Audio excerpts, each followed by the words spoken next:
Police తరఫు నుంచి అంటే ఈ మధ్యలో కొద్దిగా డ్రంక్ అండ్ డ్రైవ్ కానీ అత్యధిక ప్రజలు అంటే చిన్న యూత్ పిల్లలు బాగా తాగి రోడ్ల మీద బైకుల మీద కానీ ఫోర్ వీలర్ మీద కానీ బాగా ర్యాష్ అండ్ అగ్రెసివ్గా బాగా బైకులు నడిపి ప్రమాదాలకు గురవుతున్నారు.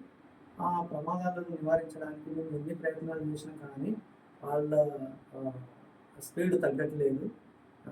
వెహికల్ చెకింగ్ చేయడం కానీ, డ్రంక్ అండ్ డ్రైవ్ చేయడం కానీ ఎంత చేసినా కానీ వాళ్ళు చేసే ప్రయత్నం వాళ్ళు మా దగ్గర మెల్లగా వస్తారు.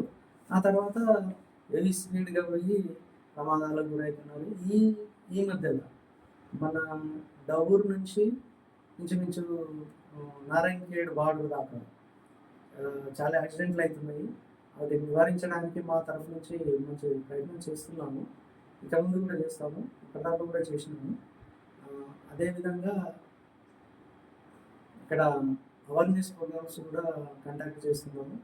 ఆ అవేర్నెస్ ప్రోగ్రాంలలో విద్యార్థులకు సైబర్ క్రైమ్ గురించి కానీ, లేకుంటే ఈ ఉమెన్ రైట్స్ గురించి కానీ, చిన్న పిల్లల మీద లైంగిక అత్యాచారాల గురించి కానీ, వీటన్నిటి మీద కూడా మేము పబ్లిక్ అవేర్నెస్ ప్రోగ్రామ్స్ పెడతా ఉన్నాం. కానీ ఇంకా ఇంకా ఇంకా అర్థం చేసుకోవాలి యూత్ పిల్లలు.